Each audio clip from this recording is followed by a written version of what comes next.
Hey guys, welcome back to another episode of Adam's Garage 88.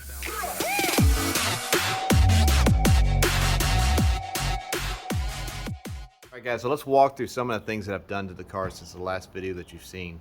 I've got a few things done in the interior, some gauge cluster, a radio, a steering wheel, a few extra stuff. I've also have some stuff in the back in the trunk here. A cutoff switch for the main power supply because when you show up to a car show, they want you to disconnect the battery and have a quarter tank of fuel. Well, I don't really want to have to go in there or do something with the battery. My battery is in the trunk and it's hard to get to, unlike some people in the cars that's right up in the engine bay. So I have it set up to where I can push a button and that thing is disconnected and it's ready to go. So let's show you what I got here. I picked up one of these right here. They're about $35, I believe. It's electronic, comes with 2 key fobs, just like you see right here. They're really trick pieces. They're graded for, I believe, 500 amps. This one is. So it's a really nice trick piece to put in there. You can flip a button or push a button and it disconnects everything, kills the power. Even for an anti-theft deterrent, that's really great. You don't have to worry about someone coming and stealing the car when the battery doesn't work. They're going to have to work a little harder than that. So anything you can do to keep people from stealing your stuff, or just ease of use, especially if you have a car battery that likes to die, like mine does. Typical BMW things. So I have that on there, and it has saved my battery a ton of times. I mean, so far I have it on charge now, ironically, but it's been sitting for 6 months. And the worst it did was 11.6 volts. So it still had 11.6 volts after 6 months sitting here on a battery that's been in here for 3 years. Not bad for a car that's got a bunch of electronics in it. But I have that, so we have mine already set up and installed in this car. You push a button, boom, look at that, it comes on. I've got it sitting back there. Nice trick piece, I don't have to worry about it. And it'll have a good 100 to 200 foot range on that thing too as well. So it's really great. So I can have this thing set up. You can turn the switches on and off if I want to right here. I can turn each compressor on.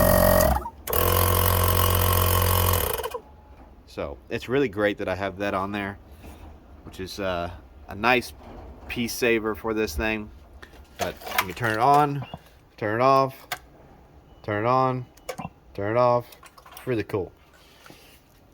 But in the front, one thing I'd like to show you is the steering wheel. Now this thing is really cool. Let me get the light, I'll show you. It looks great in person.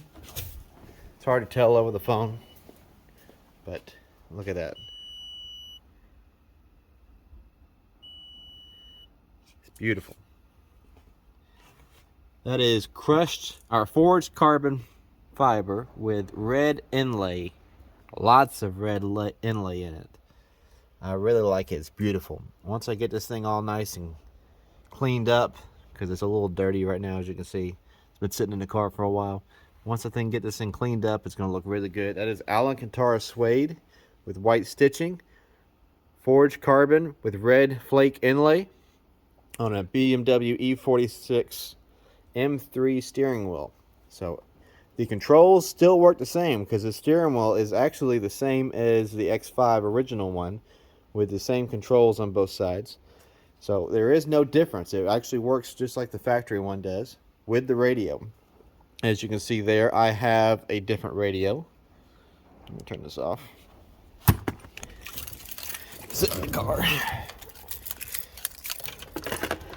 You turn this thing on. Digital gauge cluster.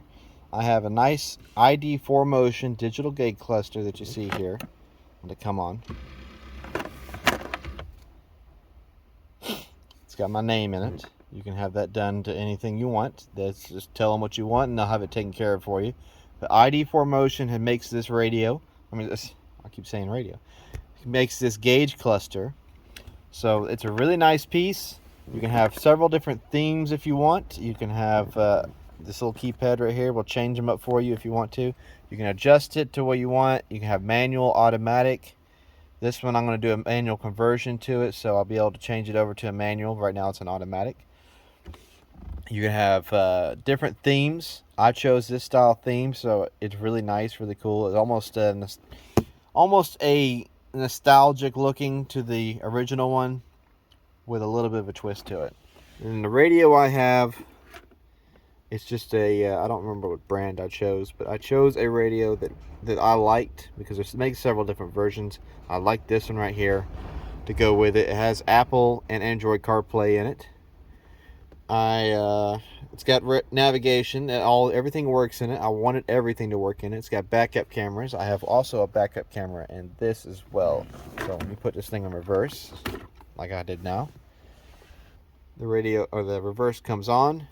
I've got it sitting somewhere, and one comes on for there. Now, this one's showing a blue screen because I don't have a proper backup camera for this one. It takes a certain type. I got to find it, do some research and find it.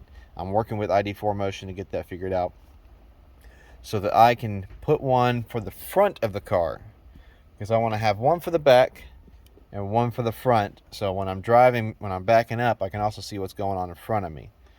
That's pretty much what I have for now already installed. My future install stuff is going to be Starlight headliner with Alcantara suede. I already have that here, just got to get it installed. I got to take it out. All right, for now that's all I've got going on for this on the interior, and I'm waiting on parts right here from the previous video that you've seen. I'm waiting on parts to show up so I can continue on with this, and we'll get back on that part of it. But for right now, that's all I have really going on, so stay tuned for the next video.